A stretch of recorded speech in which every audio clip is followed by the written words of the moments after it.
Irmãos, peço desculpa ter que pregar sentado hoje aqui, mas ontem amanheci do nada com uma dor assim na lateral do pé, embaixo do tornozelo, e eu não conseguia pisar. Então, não sei se os irmãos conhecem aquele personagem folclórico lá do Brasil, que chama Saci Pererê. Eu amanheci assim, igualzinho Saci Pererê. Só faltou o cachimbo e o gorro vermelho. Igualzinho, não conseguia colocar o pé no chão, estava pulando assim. Então, e graças a Deus consegui essa canadianos aí, foi que me aliviou e me ajudou. Mas hoje já estou bem melhor, graças a Deus. E Mankátia, Deus abençoe Mankátia, já passou aqui um anti-inflamatório para pelo menos aliviar, até nós fazemos um raio-x para ver o que está acontecendo. Né? Mas pelo menos já uso somente uma canadiana e pronto, já estou quase bom, quase bom. Glória a Deus por isso, né? Quase bom, maravilha. Muito bem, irmãos, hoje então nós vamos continuar a nossa série de 2 Pedro, de 1 Pedro, né? 1 e 2 Pedro, né? 1 e 2 Pedro, que realmente tem trazido para nós assim uma edificação tremenda e nos levado a uma reflexão se realmente nós somos cristãos ou não, né? Porque dizer que é cristão é muito fácil, né? Até os demônios, irmãos, dizem que acreditam em Deus, né? Mas só que nos demônios nós não vemos transformação nenhuma. Não vê transformação nenhuma. Para ser cristão, irmão, tem que ter as marcas, as características de Cristo. Isso independentemente do sofrimento, independentemente você estar num momento de alegria, de paz, de bonança, independentemente de tudo, irmãos, nós temos que demonstrar nas nossas ações, no nosso comportamento, as características de Cristo. Foi para isso que Cristo veio, para revelar para nós o homem perfeito, a obediência perfeita, a santidade perfeita. Cristo veio, irmãos, para revelar para nós, não é, que nós não devemos obedecer à lei somente na legalidade, não é, somente naquilo que nós cometemos o pecado, e então a lei tem legalidade de nos punir porque nós cometemos o pecado, nós transgredimos o pecado. Mas Jesus veio nos ensinar o seguinte, que antes de nós cometermos o pecado, lá no nosso pensamento, nós temos que eliminar todo o mal, nós temos que andar, irmãos, em santidade. Os nossos olhos têm que ser santos, né? Nós não podemos olhar para a mulher do outro e desejá-la. Nós não podemos, irmãos, sermos irritados por alguém e nós trazemos aquela amargura no coração, aquela ira de vingança. Eu vou vingar. Antigamente eu era assim. Antigamente eu era assim. E eu acredito que muitos irmãos também eram. Né? Eram. Graças a Deus que eram. Aleluia. E Pedro, então, irmãos, ele está escrevendo uma carta para os irmãos que estavam em grande sofrimento. Debaixo de uma pressão terrível, perseguição terrível, que começou em Jerusalém, começa em Jerusalém e se espalha pelo mundo, então, né, Ásia, Roma, e por toda a parte do mundo ali, né, conhecido, porque eles foram perseguidos pelos próprios judeus, pelos próprios irmãos. E o sofrimento foi aumentando, né? Quando chegou no clímax, foi lá em Roma, chega o clímax do sofrimento deles. Por quê? Porque Nero começou a persegui-los de tal maneira, e falou assim, nós vamos exterminar com todos os cristãos de uma vez, vamos acabar com eles. E impuseram sobre eles, irmãos, coisas que eles não fizeram, e muitos então foram torturados, foram lançados no meio das feras, e muitos foram exterminados mesmo, a espada. E o apóstolo Pedro, irmãos, ele tinha muita capacidade e razão para ensinar esses irmãos como, ainda debaixo desse sofrimento, não desistir. Porque o apóstolo Pedro, ele passou por tudo isso. Ele viu companheiros dele morrerem assim, no fim da espada. Ele foi preso, foi espancado mesmo. Muito sofrimento, muito sofrimento. Ser cristão, naquele contexto, não era fácil. Tá certo que nós hoje, irmãos, temos um sofrimento, né? Todos nós temos sofrimento. É sofrimento para tudo quanto é lado. É na parte do din-din, né? A parte financeira, então, é que é uma pressão terrível. É na parte da enfermidade, doença, aparece doença do nada, assim, não sei o quê, não sei como. É pressão, irmãos. No trabalho, as pessoas são perseguidas no trabalho e tal.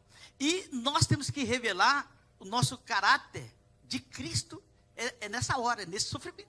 É nesse momento que nós temos que mostrar quem somos realmente. Será que somos cristãos realmente? Né? E Pedro, então, está dizendo isso aqui, está mostrando isso para os irmãos. E falando para eles nunca desistirem, nunca desistirem. O apóstolo Pedro, ele foi o homem que foi transformado, irmãos, pelo poder do Espírito Santo. Né? Quem era Pedro?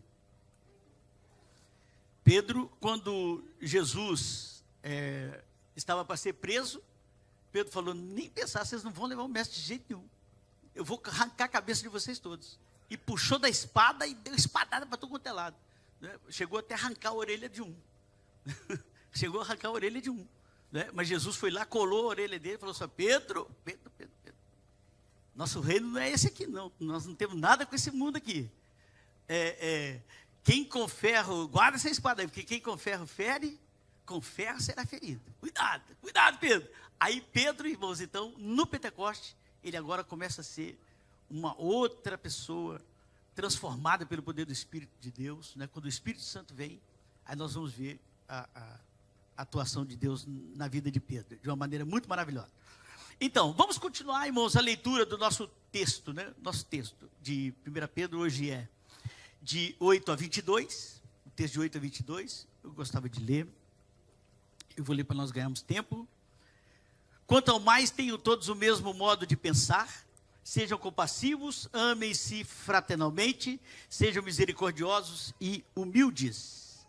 Não retribuam o mal com mal, nem insulto com insulto. Ao contrário, bendigam, pois para isso vocês foram chamados, para receberem bênção por herança. Pois quem quiser amar a vida e ver dias felizes, guarde a sua língua do mal e os seus lábios da falsidade. Afaste-se do mal e faça o bem. Busque a paz com perseverança. Eu estou lendo na tradução NVI, tá bem, irmãos? Com perseverança. Porque os olhos do Senhor estão sobre os justos e os seus ouvidos estão atentos à sua oração. Mas o rosto do Senhor volta-se contra os que praticam o mal. Texto tirado lá de Salmo 34. Foi Davi que falou isso. Pedro está repetindo aqui. Muito bem.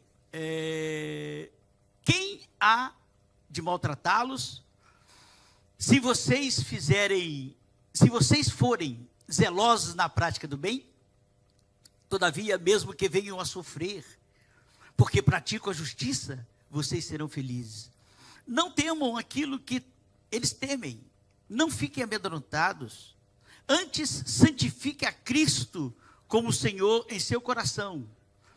Estejam sempre preparados para responder a qualquer pessoa que pedir a razão da esperança que há em vocês. Contudo, façam isso com mansidão e respeito, conservando a boa consciência, de forma que os que falam maldosamente contra o bom procedimento de vocês, porque estão em Cristo, fiquem envergonhados de suas calúnias. É melhor sofrer por fazer o bem, se for vontade de Deus, do que por fazer o mal. Interessante isso aqui, não é? É melhor sofrer por fazer o bem do que por fazer o mal. Pois também Cristo sofreu pelos pecados uma vez por todas, o justo pelos injustos, para conduzir-nos a Deus. Ele foi morto no corpo, mas vivificado no espírito, no qual também foi e pregou aos espíritos em prisão.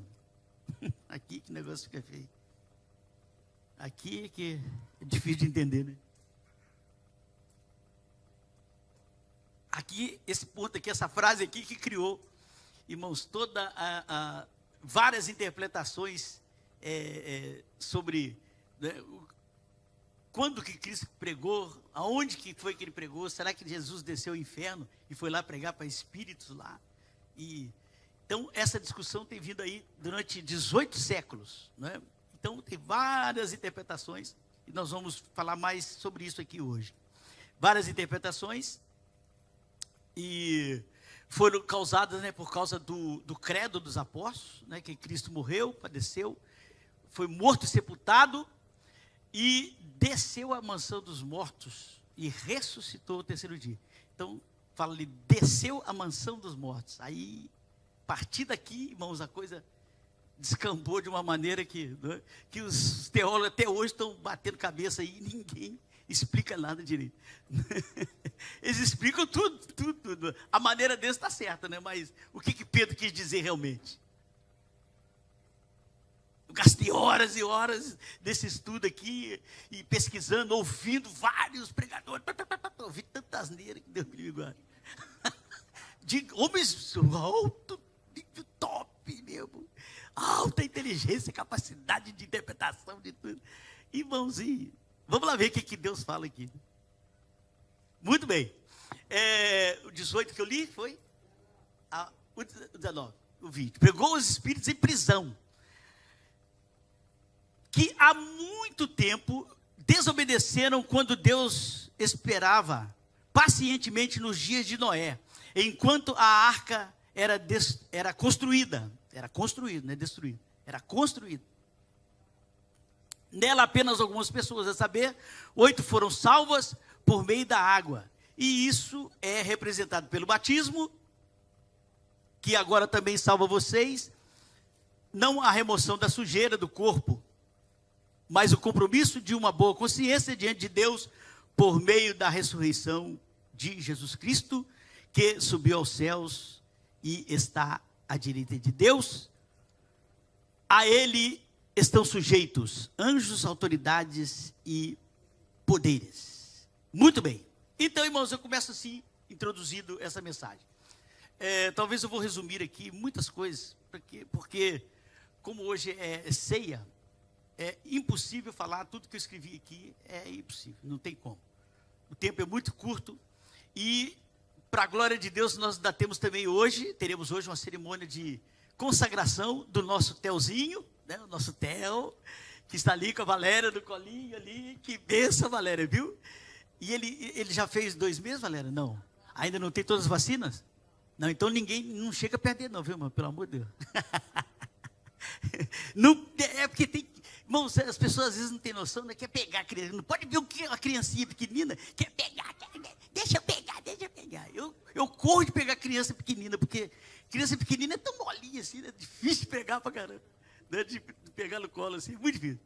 Então, irmã Valéria, fica tranquila, viu? Ninguém vai chegar. A Valéria arriscou muito trazê-lo aqui, que ele está sem vacina ainda, né? Está imune, está com... a imunidade dele ainda não está bem, não é? Então, muito bem. Mas que Deus abençoe o Telzinho, que vai ser apresentado aqui. Que maravilha, que bênção. Está a vovó que veio lá do Brasil, a tia.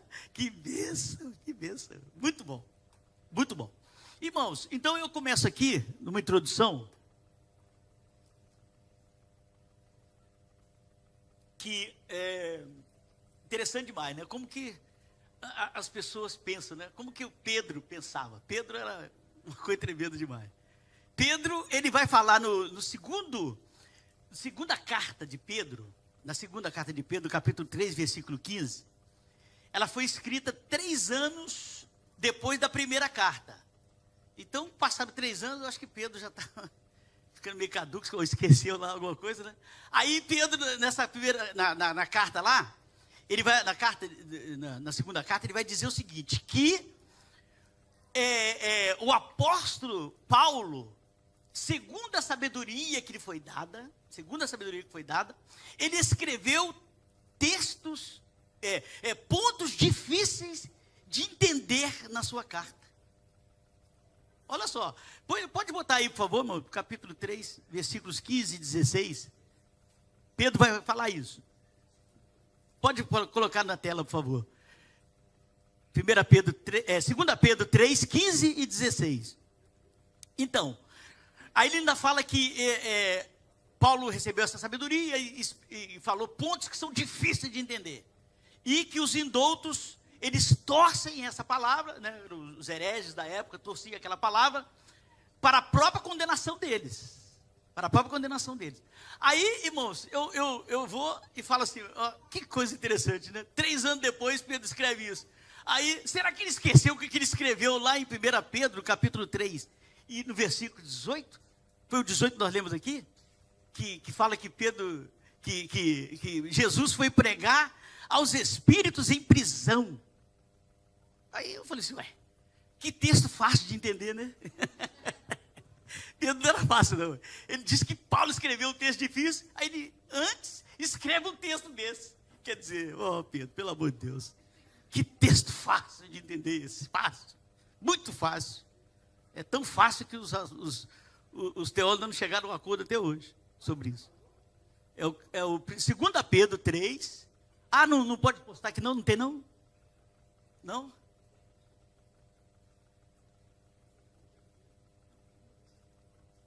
Tem? Acho que o menino está com... Ô, Lil, ajuda aí, por favor.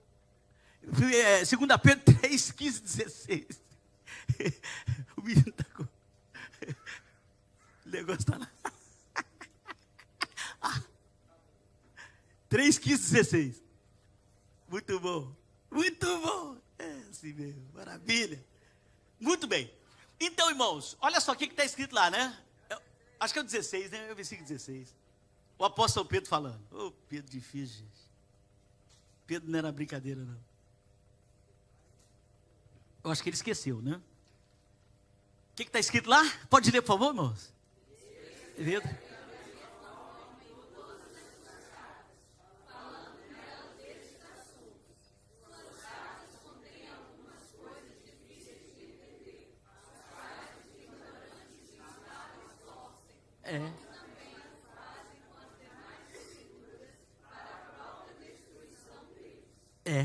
Está vendo só, irmãos? Pedro escreveu isso, que Paulo falava coisas difíceis e as pessoas interpretavam mal para a própria destruição deles. Se tivesse a NVI, era bom, viu, Eliabe? É NVI? É? Ah, então tá. Obrigado. Muito bom. Então, irmãos, o segundo ponto aqui da introdução é que com certeza, este texto ele tem levantado discussões teológicas há 18 séculos, na teologia católica, na teologia protestante. Muitos teólogos têm discutido, por exemplo, quem são esses espíritos em prisão? Quando foi que Jesus pregou para eles?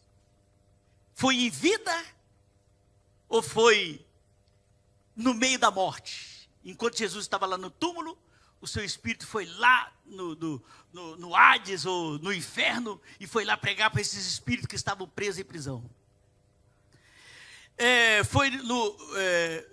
Foi pregar para eles no inferno, ou foi no Hades, ou foi no seio de Abraão? Foi no seio de Abraão, conforme diz lá em Lucas, né? o seio de Abraão. Muito bem. É complicado de entender esse texto. Martim Lutero, agora você vê quem era, né? Martim Lutero, ele foi o pai da primeira reforma, e ele disse o seguinte sobre esse texto. Olha o que ele disse sobre esse texto. Provavelmente, esta é a passagem mais obscura do Novo Testamento. Martim Lutero disse isso. A passagem mais obscura. Se para ele é obscura, para mim, não enxergo nada. Não entendo nada. Aí, irmãos, eu chego à conclusão aqui o seguinte, que eu penso que eu fui vítima de conspiração, junto com os irmãos aí da direção, né? pastor Francis, evangelista Rui e presbítero Adriano, eles preparando sobre essa série aqui. Aí quando eles chegaram nesse texto aqui, eles falaram assim, ó, o Francis vai pregar. Não, vai ser o Rui. Não, vai ser o Adriano. Ah, mano, esse texto aí, esse é o texto mais difícil que existe na Bíblia. Vamos deixar isso pro pastor. Deixa pro pastor. Joga essa bomba na mão dele. Joga na mão dele. Eu acho que eu fui vítima de conspiração, não sei, parece. Está aparecendo, eu não sei. Muito bem. Irmãos, vamos continuar aqui. Eu separei vários pontos aqui. O primeiro ponto, Pedro vai falar no versículo 8. Ele vai listar 5 elementos-chave que deve caracterizar qualquer grupo de crentes. Ou seja, são as marcas de um verdadeiro cristão. As marcas de um verdadeiro cristão. E ele vai citar que ser unânimes, né, ter um só pensamento, serem compassivos, fraternais, misericordiosos, humildes, não é? Se nós formos trazer para a aplicação prática nossa aqui do nosso dia a dia, não é?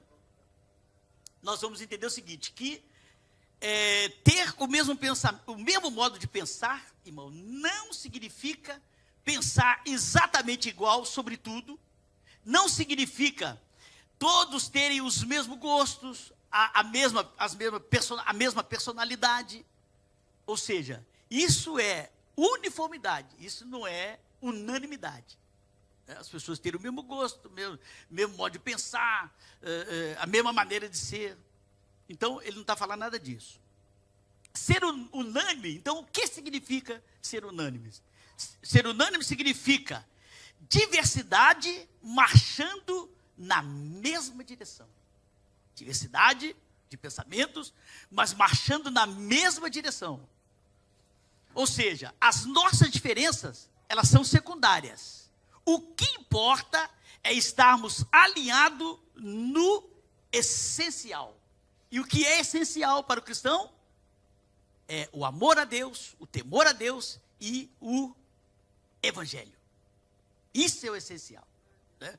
Mas nós vamos ver, irmãos, que haverá diversidade. Né? Há pessoas que pensam de um jeito, há pessoas que pensam do outro. Mesmo no nosso meio, mesmo na igreja local. Né? Ninguém pensa igual. Mas nós temos que ter esse entendimento. Ainda que o irmão pense diferente, ainda que o irmão tenha uma personalidade diferente, mas nós temos que caminhar juntos. Nós temos que ter unidade, ou seja, ter o mesmo sentimento. E qual sentimento que é? É o sentimento de Cristo. É o sentimento de Cristo, não é? Muito interessante. Agora, a segunda característica, serem compassivos. Ou seja, isso aqui é a palavra mais próxima da tradução lá do grego, é ter empatia. Empatia. Então, trazendo para os nossos dias aqui, será que eu realmente me importo com a dor das pessoas ao meu redor? Ou estou ocupado demais com a minha própria vida? Né? O cristão, irmãos,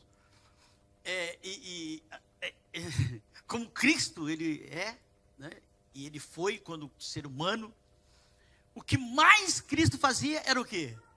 Era se preocupar com a dor do outro, a dor do ser humano. E isso, né, nós estamos vivendo dias que isso, irmãos, tem se esfriado terrivelmente, tremendamente. A tecnologia, por uma parte, é uma coisa muito boa, mas por outra parte, irmãos, a tecnologia, ela está afastando o ser humano do ser humano. O ser humano não é mais igual era antigamente.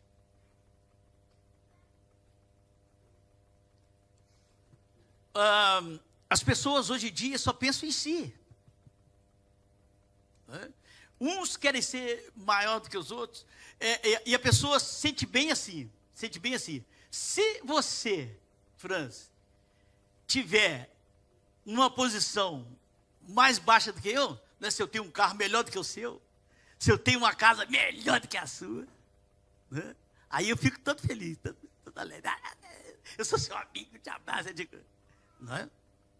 Agora, se você tiver melhor do que eu, tiver tudo melhor do que eu, aí eu já não sou aquele cristão que eu digo que sou. Então, irmãos, nós estamos vivendo nos momentos muito difíceis da vida, muito complicados. E nós temos que ter a mente de Cristo.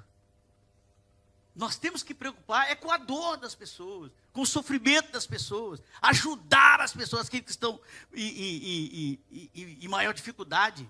Né? Não é viver uma vida de competição, igual hoje a sociedade vive, uma vida de competição. Nós somos, irmãos, de outro mundo. Nós somos, vou até usar um termo aqui interessante. Nós somos o quê? Extraterrestres. Diz que essa semana, não sei, o mês passado, não sei, viram OVNIs aqui, né? Aqui em Portugal, alguém viu. Não sei se alguém viu essa reportagem aí, uma postagem aí. Viram OVNIs aí e tal. Uma nave espacial, não sei o que, planeta aí. Aí as pessoas pensaram assim, não, isso como é que chama? Fake. Falou, não, é realidade mesmo. O camarada viu, ele viu. Então, irmãos, nós estamos aqui no meio do mundo aqui, mas nós somos tudo extraterrestres. Somos tudo ETs. Ou seja, no sentido, irmãos, né? Não é no sentido literal, lógico. Nós somos de outro reino. O nosso reino não é neste mundo aqui. Né? Nós devemos preocupar mais em ajudar os outros. Jesus, ele fez assim. Jesus, ele preocupava com os outros, não com ele mesmo. Muito menos com ele. Então, serem compassivos significa isso, ter empatia. Serem fraternais, ou seja, amor de irmãos.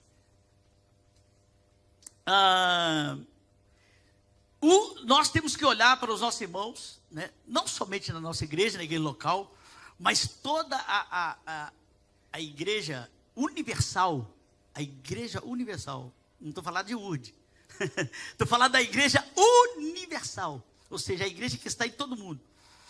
Os nossos irmãos, nós temos que olhar para eles, temos que olhar uns para os outros aqui, irmão, como irmãos de sangue mesmo, de sangue. Quando eu converti, tinha um amigo meu, que ele achava a coisa mais estranha, era as pessoas, os crentes chamavam um outro de irmão. Ô irmão. Aí ele falava assim, ele brincava, falava assim, então a minha mãe é sua tia, sei lá, ele falava um negócio assim engraçado lá. Falei, meu Deus, não entendia nada. Por quê, irmãos? Realmente nós somos irmãos de sangue. Quando Jesus estava lá na sinagoga, alguém chegou e falou para ele assim, Jesus, estão lá fora a sua mãe e os seus irmãos, eles estão preocupados contigo, estão te procurando. Aí Jesus olhou para ele e falou assim, quem é minha mãe? E quem são meus irmãos? Minha mãe, meus irmãos, são todos aqueles que fazem a vontade do Pai. Ou seja, irmãos, nós temos a nossa família, Jesus nunca desprezou a família dele, a mãe dele, os irmãos dele, que tinha 6 irmãos, nunca desprezou, mas ele disse que nós, como irmãos em Cristo, através da obra expiatória do sangue derramado na cruz, nós passamos a ser irmãos de sangue mesmo, de sangue. Não corre nas nossas veias o mesmo sangue, não é? O positivo, A negativo, não sei o quê. Mas o que corre nas nossas veias aqui, irmãos, é o sangue de Jesus mesmo. O sangue derramado, espiritualmente falando. Nós somos irmãos. Então nós temos que preocupar com uns com os outros, pastor Francis. Como se fosse irmão mesmo, irmão. Não é? Isso que Pedro está ensinando. Sermos misericordiosos, ou seja, coração brando.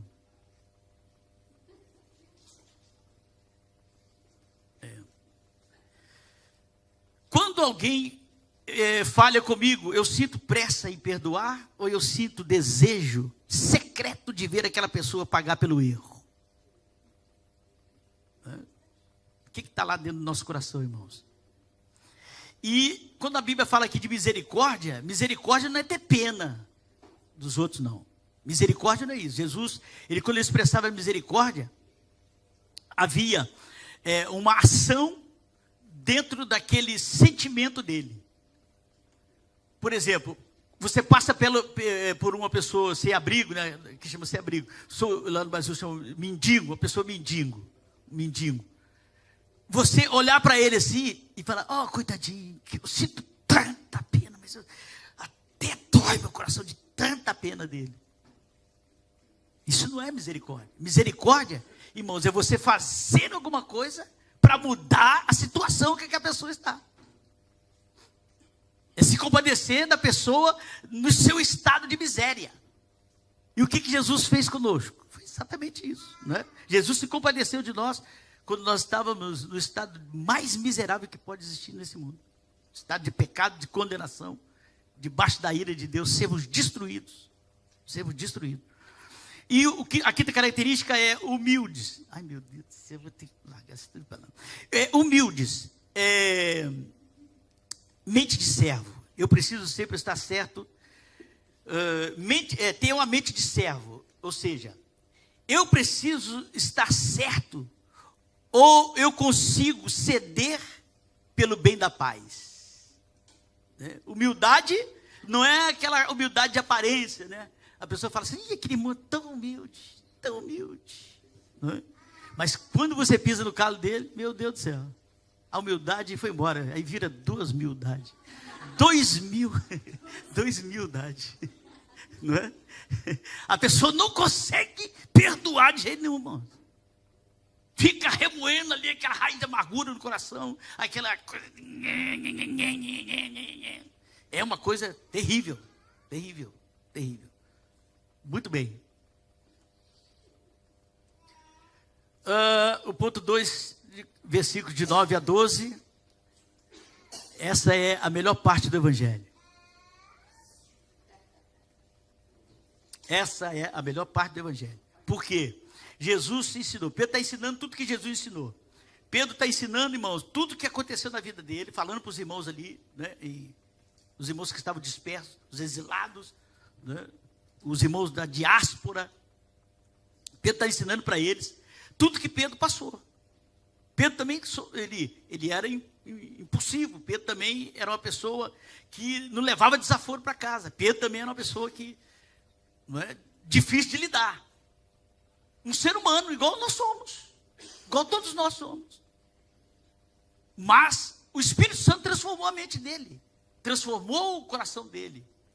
E ele então pode ensinar. E o que Pedro está ensinando aqui é exatamente isso. Não é? Versículo de 9 a 12.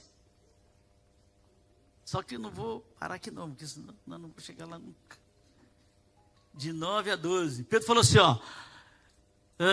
Não retribuam mal com mal, nem insulto com insulto, ao contrário, bendigam. Pois para isso vocês foram chamados, para receberem bênção por herança. Pois quem quiser amar a vida e ver dias felizes, guarde a língua do mal e os lábios da falsidade, afaste do mal e faça o bem. Busque a paz e siga com perseverança. Busque a paz com perseverança. Porque os olhos do Senhor estão sobre os justos e os seus ouvidos estão atentos à oração, à sua oração. Mas o rosto do Senhor volta-se contra os que praticam o mal. Então, Jesus ensinou lá em Mateus capítulo 5, versículo 38 e 39, que nós devemos, não é? E depois versículos 43, 45, 48, que as nossas reações, irmãos, vão mostrar quem nós somos. Não é? Conforme o que a pessoa fizer contra você, o que você vai reagir vai mostrar se você é um cristão ou se não é. E Jesus falou, irmãos, que se alguém bater na face, você tem que oferecer a outra. Aí Jesus falou assim, que no passado vocês ouviram olho por olho e dente por dente. E aquilo lá nunca foi o que as pessoas interpretavam. Não é? Se a pessoa, por exemplo, furar o seu olho, você fura o seu olho. Não era nada disso. O que a lei estava ensinando ali é que tinha que estabelecer um limite de punição para um crime. Não podia ser a punição não podia ser nem mais elevada e nem menos. Tinha que ser um limite para aquilo que a pessoa cometeu. Jesus nunca ensinou que olho por olho, dente por dente, era você ter que vingar o seu inimigo. Né? Jesus nunca ensinou isso. E a lei nunca ensinou isso. Não é? Mas as pessoas interpretavam isso. Agora, no reino de Deus, irmãos, a vingança e o insulto é o comportamento inaceitável. Comportamento inaceitável.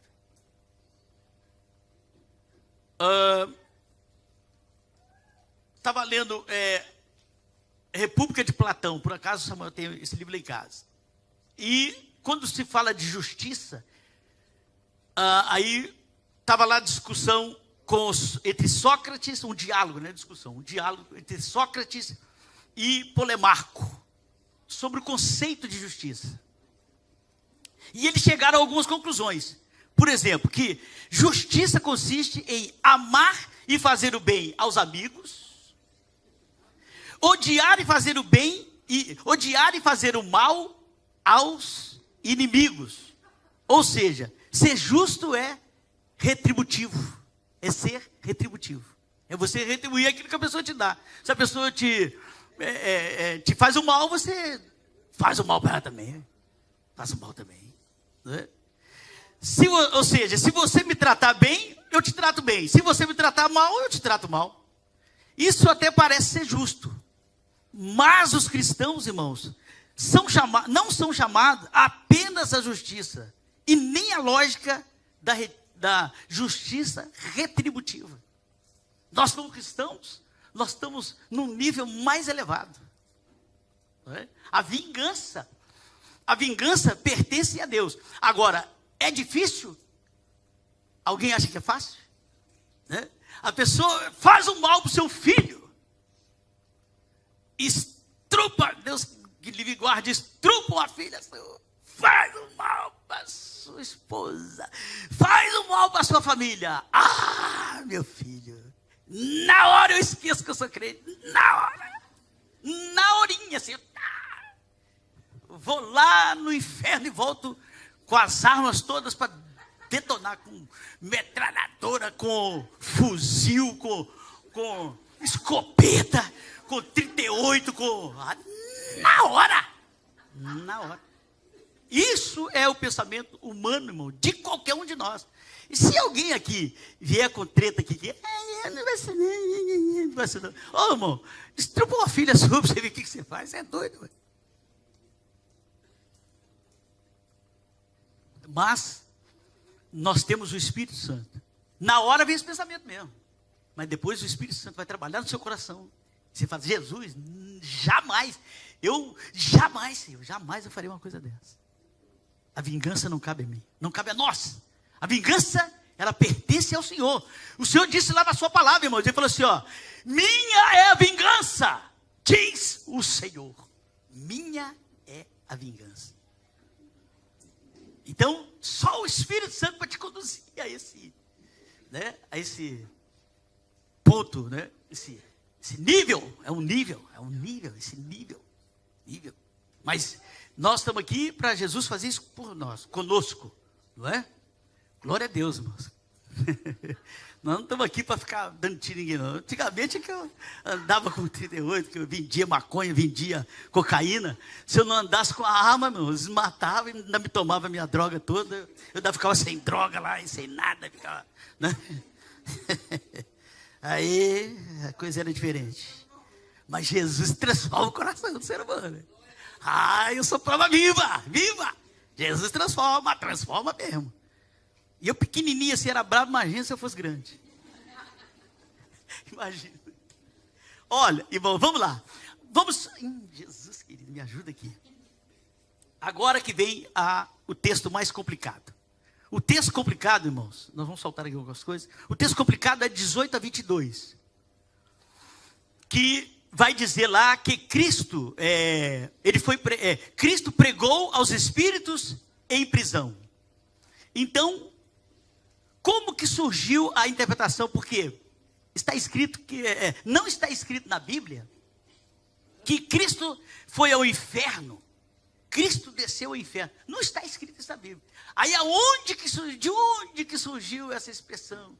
Foi do credo dos apóstolos. Os primeiros credos do início lá. Aí diz que Jesus foi crucificado, morto e sepultado, desceu à mansão dos mortos. Aí, a partir daqui, começou. Então, Jesus, quando estava morto, o seu corpo ficou lá na sepultura, e ele desceu, foi lá no inferno pregar para os espíritos que estavam lá, que não sei o quê. E uns falam que foi pregar para converter. Errado. Outros falam que foi lá para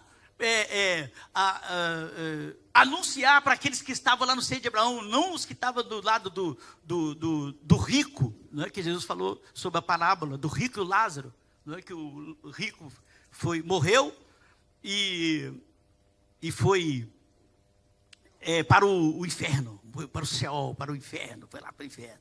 E Lázaro morreu e foi levado para onde? Para o seio de Abraão. Aí vai haver uma passagem lá que vai mostrar que eles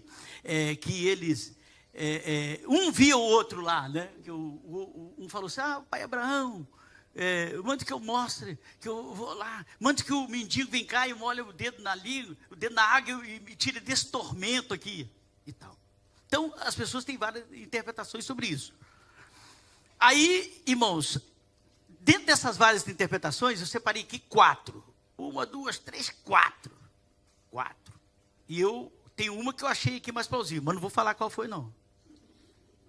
Vocês que vão pesquisar lá e vão ter o entendimento de vocês, que eu não vou influenciar ninguém aqui. Mas a primeira interpretação é que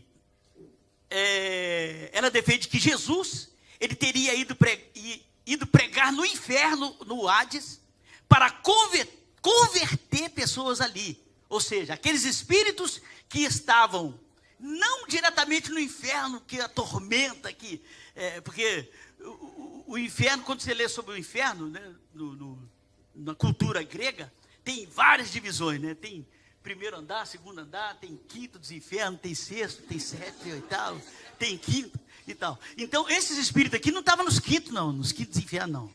Eles estavam no limbo, ou no purgatório, ou seja, eram pessoas que não fez tão mal assim, né? Não era igual eu, né, que andava com arma doido para matar os outros, vendia cocaína para todo mundo, maconha para todo mundo, traficava, roubava minha mãe, roubava minha tia, roubava as lojas que eu entrava, roubava todo mundo. Eu ia estar lá nos quintos infernos mesmo, se eu morresse daquele jeito, lá para os quintos. Mas tem gente que não praticou tanta coisa assim ruim, né? Tem gente que só falou mentirinha, que só tem raiva dos outros assim, não perdoa, né? Só essas coisinhas assim pequenininhas, né? Aí não estava lá nos quintos infernos, não. Mas eles estavam no limbo ou no purgatório. Aí a interpretação aqui é que Jesus desceu lá, aí foi lá no limbo e deu mais uma oportunidade para eles. Falou assim: olha, vocês eram mais ou menos ruins lá na terra. Vocês não eram tão ruins, não. Vocês não faziam o que o Carmelo fazia. Vocês não eram tão ruins assim, não. Vocês só falavam mentirinha. Vocês só desobedeciam papai e mamãe e tal, não sei o quê. Vocês faziam essas coisinhas assim pequenas. Assim. Então, mais uma chance para vocês podem se arrepender do pecado. Eu morri na cruz, tal. Aí as pessoas chegavam lá e se arrependiam, né? Alguns se arrependeram, sei lá como é que era. Aí, irmãos, imagine só, essa interpretação. Mas essa interpretação, irmãos, é completamente fora da Bíblia. Completamente fora da Bíblia. Os protestantes jamais aceitam essa interpretação. Ou seja, porque está escrito em Hebreus 9:7, que após a morte, segue-se o juízo. Após a morte, segue-se o juízo. Então são 2 juízos. O primeiro juízo é qual? A morte. O ser humano, ele foi condenado, sentenciado, quando ele pecou lá no Jardim do Éden. Deus já tirou ele do acesso à árvore da vida. Ou seja, ele passou agora, vai morrer, porque não participa mais da árvore da vida. Foi comer da árvore do ciência do bem e do mal. O que aconteceu? A morte. A morte entrou. Embora Adão não morreu naquele dia, mas ele morreu depois de 930 anos. Mas morreu. E todos os outros seres humanos, agora, irmão, toda a humanidade passa a morrer por causa da desobediência, porque Adão e Eva comeram do fruto do bem e do mal. Aí a pessoa fala assim, ó, mas o que eu tenho com isso, com Adão? Se fosse eu, não comeria desse negócio. Aí, irmãos, aí eu pergunto assim, ó, e o que Jesus tem com isso? Para ter que morrer por esse pecado? Me responde. O que Jesus tem com isso? Tem alguma coisa? Tem, irmãos? Responde, sim ou não? Ó, Jesus não tem nada com isso não, velho. Então, quer dizer, uma pergunta de tolo, né? O que eu tenho com Adão lá atrás, que ele pecou e tal? Pergunta de tolo. Muito bem. Segunda interpretação. A segunda interpretação é a mais tradicional. É a tal do Sheol lá, né? Que as pessoas interpretam que o rico e o Lázaro, eles estavam lá, não é? E havia uma separação entre eles. E o rico chegou a um momento que o sofrimento era tanto lá, que ele pediu ao pai Abraão para a pessoa, para o mendigo que ele desprezou lá na terra, que o mendigo que estava lá no seio de Abraão, do outro lado, viesse aqui e molhasse o dedo na água e para refrescar o sofrimento que ele estava em tormento. E depois ainda pediu também para ir, falou assim, manda alguém lá pregar, ressuscitar aqui, e ir lá pregar para alguém lá da minha família, para eles não virem para esse lugar de sofrimento, que eu não quero meus irmãos aqui, ué. Não quero meus irmãos aqui. Aí o ensino dessa parábola é, irmãos, que eles têm, aí o pai Abraão falou assim, não, eles lá têm a lei e os profetas, eles que leiam para não vir para cá, e que obedeçam a lei e os profetas. Esse é o ensino da parábola. Mas aqui eles entendem que há essa divisória lá, não é? Essa divisória. E Cristo, então, dentre... aí os santos foram tudo... Onde que está o mendigo lá? Onde estava o mendigo, que é o seio de Abraão? Aí estava lá Isaac, Jacó, Abel, Sete, Noé, seus filhos, né? Sem cão, Jafé, todos os cristãos, todos os que obedeceram a Deus do Antigo Testamento, estavam lá no seio de Abraão. Eu estou resumindo assim com as minhas palavras. Estavam lá no seio de Abraão. E eles não sabiam, não é, porque Jesus venceu aqui na cruz, porque a morte de Jesus, irmão, foi a morte de vitória, de conquista, de grande conquista, não é? Tanto que a palavra evangelho significa isso, que quando as pessoas no passado conquistavam alguma coisa e iam para a guerra e estavam vencendo, eles mandavam um arauto avisar lá os parentes e a cidade, o país deles lá, que eles estavam vencendo. Nosso rei está vencendo, nossos soldados estão vencendo. Então isso era, daí surgiu a palavra evangelho, porque o arauto ia levar o quê? As boas notícias de que eles estavam vencendo. Daí é tirada a palavra evangelho. Então, aí diz que Jesus, ele foi aqui como um arauto, lá no Hades, e falar para Abraão, falar para Moisés, falar para os profetas, Jeremias, Isaías, e todos que estavam lá, e falar assim, olha, eu venci lá na cruz do Calvário. Vocês agora estão livres daqui. Aí vai ter um texto, irmãos, que fala... que Efésios 4, de 8 a 10, vem por favor, Efésios 4, de 8 a 10, vai falar esse texto que Jesus desceu às partes mais baixas da terra, e ele levou cativo o cativeiro, e cativo o cativeiro, segundo essa interpretação aqui, é exatamente esses crentes que estavam lá no Hades, agora eles saem lá das partes inferiores, e eles vão para onde? Para aonde? Me ajuda. Vai para onde? Para o paraíso. Essa é a interpretação. Tirou Abraão. Falou, Abraão, já venci agora, já derramei o sangue. Vocês agora estão livres verdadeiramente. Vocês vão lá para o paraíso. Aí levou cativo para cativeiro. É isso que eles interpretam.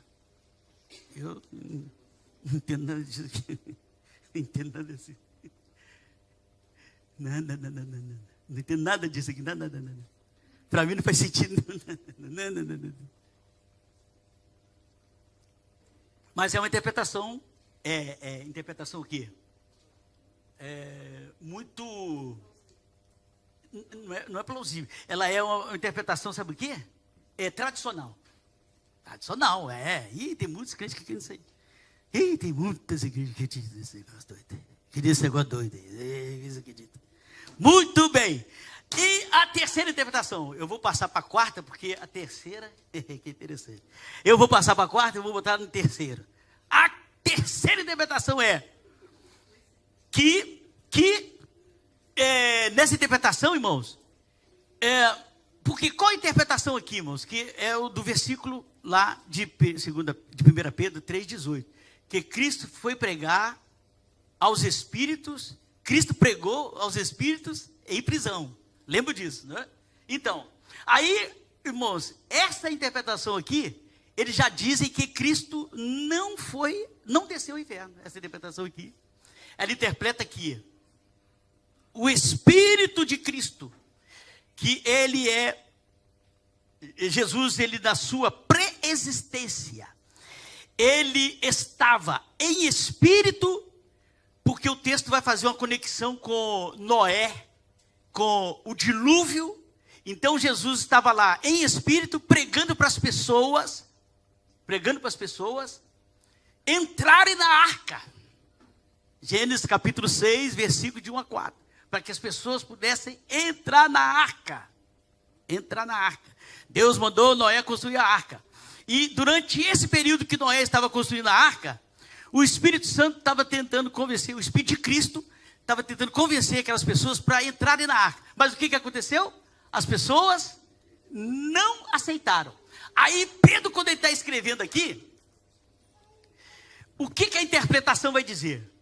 Vai dizer que Cristo pregou pelo Espírito aquelas pessoas, que agora, essas pessoas, quando ele estava escrevendo a carta, são os espíritos em prisão.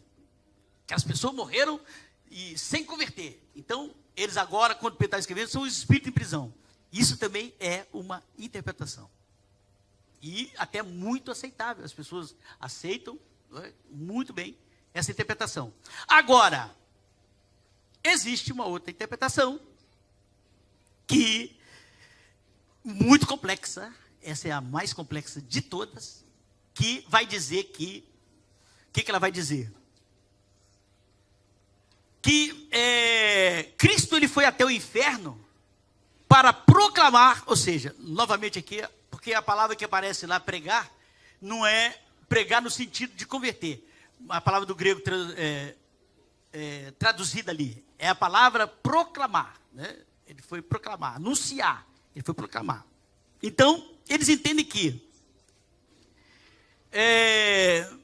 Cristo ele foi proclamar a sua vitória e a condenação final aos anjos que estão presos em abismo desde os dias de Noé. Por quê? Porque, irmãos, em 2 Pedro 2, 4 e 5, 2 Pedro 2, 4 e 5, pode me ajudar aí, por favor, os irmãos? 2 Pedro 2, 4 e 5 vai dizer o quê? Vai dizer que... Eu não lembro o texto. Vai dizer que Noé, ele era um pregador da justiça. Está aí já? O que está escrito aí? Ó, os anjos que pecaram. No inferno. Em abismo. Tenebrosos. Ó.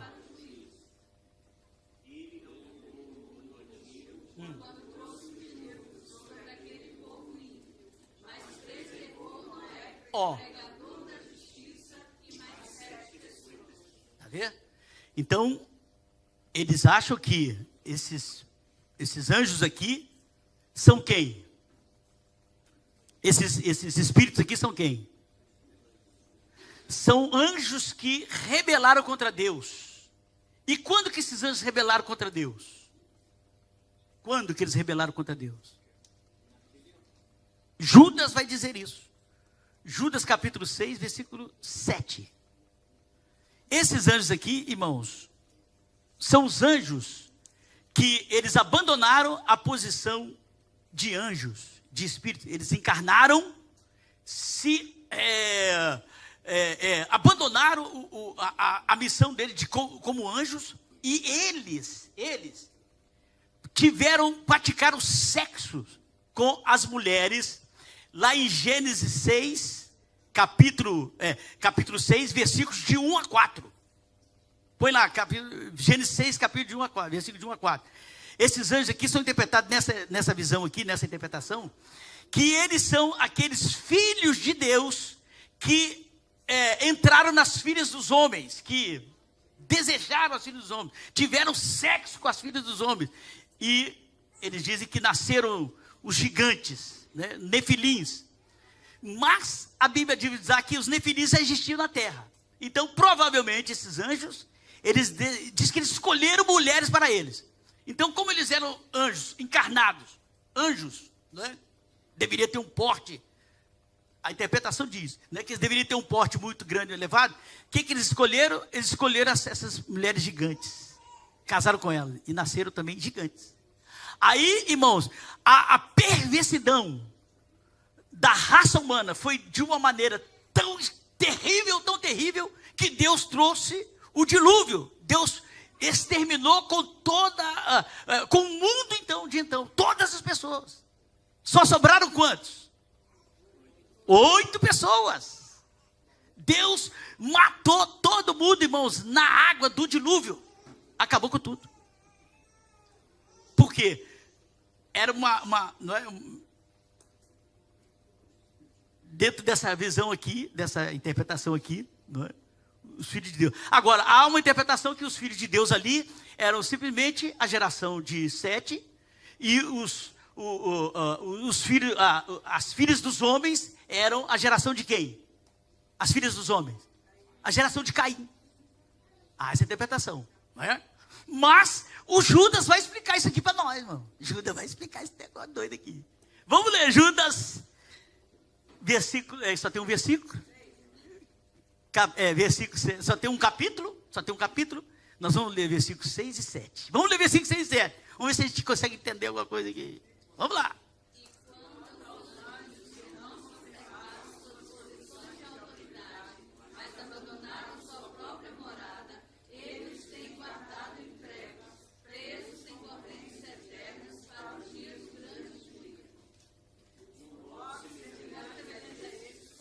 Presta atenção nisso aqui, hein? Presta atenção.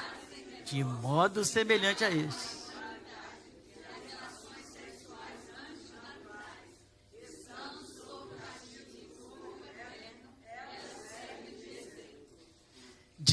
Quando Judas está dizendo aqui, de modo semelhante a esse, ele está dizendo sobre quem aqui? Me ajuda a interpretar o texto.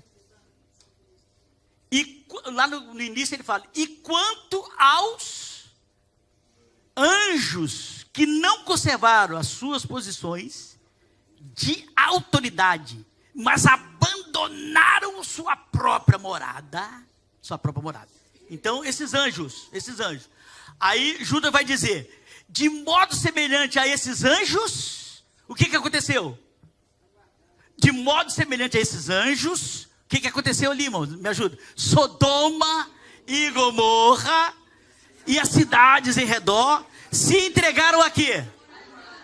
Então, de modo que os anjos fizeram, se entregaram à imoralidade, né? Desse modo, Sodoma e Gomorra se entregaram também o quê? A imoralidade e relações sexuais antinaturais. Olha, irmão, isso aqui é um texto que nos dá uma luzinha aqui muito boa. Estando sob o castigo eterno. Obrigado, meu amor. Obrigado. Glória a Deus. Estando sob o castigo eterno, eles serviram de exemplo, né? Serve de exemplo. Então, irmãos, o que acontece aqui? Nós vamos ter aqui, na verdade, nós temos aqui 2 tipos de anjos e de anjos que se rebelaram contra Deus, né? Tem esses anjos aqui que, segundo essa interpretação, são os filhos de Deus, né? São os anjos. Eles abandonaram, praticaram sexo com mulheres. Aí tem pessoas que falam assim, mas lá na Bíblia está escrito que nós, no céu, nós vamos ser como os anjos. Não faz sexo, né? Não tem sexo, né? Mas os anjos aqui, irmão, eles abandonaram a autoridade deles, o posto deles, a missão deles, com o que eles eram. E eles se encarnaram. O texto de Judas está dizendo aqui, ó, que eles praticaram sexo. De modo semelhante aos anjos lá que praticaram sexo com as mulheres. Sodoma e Gomorra também praticaram sexo o quê? Antinaturais. Antinaturais. Tá acompanhando o raciocínio? Ou não? Me ajuda.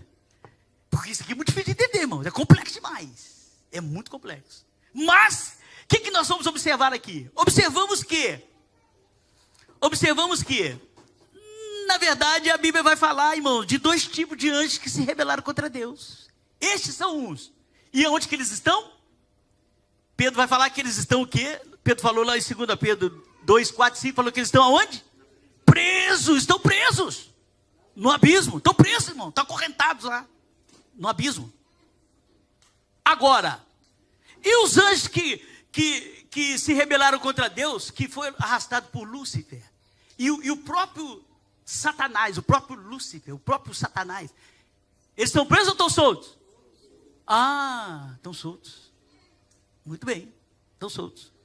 Aí eu faço a pergunta, por que Satanás e os demônios estão soltos e esses aqui estão presos? Por quê? Por quê, irmãos? Vamos raciocinar? Vamos pensar? Vamos pensar. A Bíblia é clara que os Satanás e os demônios estão soltos. Jesus passou assim e viu um endemoniado gadareno lá, e o endemoniado correu para ele assim, falou assim: "Ô, filho do Deus Altíssimo, quem manda o senhor vir? Tem conosco antes da hora, quem mandou?" Aí pediu assim: "Olha, por favor, manda nós nos porcos, não deixa a gente ir para o abismo lá para ser preso, não deixa não. Quer dizer que estamos soltos. Aí a Bíblia diz que os filhos de Deus se juntaram lá em Jó, e no meio dos filhos de Deus estava quem? Estava quem lá no meio dos filhos de Deus? Satanás, irmão. Satanás. Aí Deus perguntou assim: "Ô Satanás, de onde vem Satanás? Da onde que ele vem? De rodear a terra e passear por ela." Então ele está solto ou está preso? Está soltinho, irmão. Agora, só que Satanás, ele é como um cachorro na corrente. Pedro vai dizer lá que não deis lugar ao diabo. Ou seja, Satanás está aqui na corrente. Se você der lugar para ele.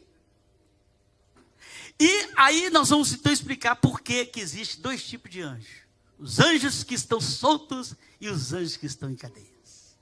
Os anjos que estão soltos, irmãos, eles pecaram contra Deus, se rebelaram contra Deus, e eles têm Adão lá no jardim. Quando ele peca, Adão dá um direito de legalidade. Então, esses demônios e o Satanás lá, ele tem poder sobre a vida do ser humano. De que forma? De uma forma influenciável. Ou seja, Satanás, ele influencia o ser humano. Ele influencia o ser humano para pecar. E fala assim: "É isso mesmo, rouba mesmo, vai lá." A pessoa fala assim: "Eu vou roubar. E fala: "Vai, rouba mesmo. Mas não rouba pouco não, para você ficar rico." A pessoa fala assim: "Eu vou matar aquele cidadão." Aí o cidadão fala: "Mata mesmo, não mata só ele, não mata mais uns 10. E tem gente que mata 30, 50, 20, 50. Então, Satanás atua, irmão, por influência. Porque o ser humano deu legalidade. Agora, esses anjos aqui, de Gênesis, capítulo 6, versículo de 1 a 4, o que aconteceu com eles? Então, os anjos soltos, eles causam mal para a humanidade, de que forma? Influenciando. E esses anjos aqui causaram mal, de que forma para a humanidade? De que forma que eles causaram mal? Me fala. Diretamente. Eles possuíram as mulheres. Eles encarnados possuíram as mulheres e tiveram relação sexual com elas. É o que está escrito, é o que eu entendo aqui do texto. Agora, todo mundo tem o direito de discordar. Todo mundo tem o direito de discordar. Mas é o que está escrito aqui no texto. Aí, irmãos, estes anjos que causaram mal para a humanidade, por relações sexuais com as mulheres, Aí vai entrar o quê? E nós temos aqui também, irmãos, coisas que comprovam, de história, que comprovam isso. O livro de Enoque, o livro de Baruque, que foram escritos sobre, no mesmo tempo de Judas aqui, de Pedro. Esses livros, se os irmãos procurarem na internet, procurem lá. Os irmãos vão ler. Ó, eu até notei aqui, ó, Baruque 56, de 10 a 13. O livro de Enoque, 7, de 1 a 2, versículo 10, versículo 11. Os irmãos procuram isso, anota isso aí, procura lá. Faz uma investigação para vocês verem. Eles confirmam isso aqui. Que os anjos que apareceram lá, eles tiveram relações sexuais com mulheres e nasceram gigantes ali. E por causa do pecado de Adão deu liberdade, os anjos então, irmão, porque o pecado, ele tem uma influência não só no mundo físico, mas ele tem uma influência no mundo espiritual. Aliás, ele veio de lá, né? Ele veio do mundo espiritual. Então, tá tudo interligado aqui, ó, tudo interligado. Aí, o que acontece aqui, irmãos? O que acontece aqui? Aí, Jesus, os anjos que estão soltos, Satanás e os demônios. Porque, olha só, vamos ler o versículo, o capítulo, Colossenses, capítulo 2. Não estou achando essa referência aqui. Colossenses, isso mesmo. Colossenses capítulo 2, versículo 15. O que Jesus fez? O que Jesus fez lá em Colossenses capítulo 2, versículo 15? Irmãos, Jesus morreu e ele foi... A humanidade agora ganhou a vitória. Jesus venceu a morte, venceu o pecado, consumou todas as coisas. E ele proclamou no mundo espiritual, essa vitória. Porque está escrito aqui em Colossenses, que era o costume, né, daqueles que venciam a guerra. Eles faziam um desfile, prendiam as pessoas, o inimigo, e eles faziam um desfile, como quem quer dizer assim, ó, aqui está o meu triunfo, ó, venci, aqui, ó, venci, está aqui, ó, está aqui. E expunha a vergonha às pessoas, os prisioneiros ali, porque aquele exército era vitorioso. Então, do mesmo modo aqui, Jesus, ele fez isso com os demônios e com Satanás. Agora, os demônios e Satanás estão soltos, então eles viram o que aconteceu lá na cruz do Calvário. Agora, os demônios que estão lá embaixo, eles viram? Os que transaram com as mulheres lá, eles viram? Os de capítulo 6, os filhos dos homens lá. Eles viram o que aconteceu? Viram? Não. Aí, irmão, há essa possibilidade de Jesus ter descido lá para falar para eles. O que Jesus falou ali? Colossenses 2, 15, vem para mim, lê para mim, me ajuda. Lê para mim.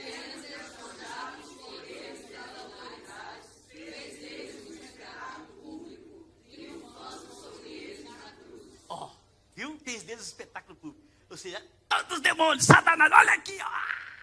E saiu arrastando pelo universo afora, assim, e demônios tudo amarrado, acorrentado, assim, Satanás, assim, Jesus venceu eles todos. Estão todos vencidos, derrotados, destruídos. Mas os que estavam lá embaixo, aí o que Jesus fez? Foi lá embaixo para proclamar isso aqui que ele proclamou para os anjos que estavam soltos, os demônios que estavam soltos. Faz sentido? Pelo menos para mim faz. Para mim faz sentido, irmão. Jesus foi lá no inferno lá e proclamou aqui, ó, eu venci. Agora vocês vão ficar sabendo. Agora, só que esses demônios, eles vão ser soltos lá em Apocalipse. Cuidado, não fique aqui nesse mundo, irmão, porque senão esses demônios vão te atormentar. Eles já fizeram sexo com as mulheres lá no Gênesis, lá, o povo da geração de Noé, lá, eles fizeram sexo lá e fingiram mal direto neles lá. E agora eles vão ser soltos do Apocalipse. Então, não fique para ver isso, não. Viu? Não, seja cristão mesmo. Porque você pode até assistir, porque a grande tribulação, né, vai ser. Né? Ó, o pós aí, o pós aí. Esquece. Olha, irmãos, conclusão. Então, qual a conclusão que eu chego de tudo isso aqui que eu li? Irmãos, eu tive até uma distorção aqui no pé, um negócio doido aqui no pé, de tanto que eu fiquei sentado lendo, estudando. Pega livro do Ingrude, pega livro do Mateuzinho, pega livro do Lucas Bansoli, pega livro do Zequim. Horas e horas ali na mesa sentado. E aí, às vezes, de repente, eu tive um Torção no pé lá, não sei, talvez, não sei. Não sei. Conclusão. O que eu concluo disso tudo aqui, irmãos? Olha, eu concluo assim, não sei qual dessas interpretações faz mais sentido para você. Não sei. Para mim eu sei qual que faz sentido. Para você eu não sei. Agora, mas qual é a aplicação deste texto? O que Pedro, na realidade, irmãos, ele queria dizer para os seus leitores e para nós, através deste texto? O que ele quis dizer? Pedro quis dizer que qualquer que seja a interpretação correta, a passagem mostra que as boas novas de salvação de Cristo e a grande vitória sobre o mal, sobre o pecado, sobre a morte, não são limitadas. Foram pregadas no passado, como também é pregado no presente, e para aqueles que já morreram, e também para os vivos. Deus oferece a todos a oportunidade de virem a Ele. Essa é a conclusão que eu digo. Mais nada.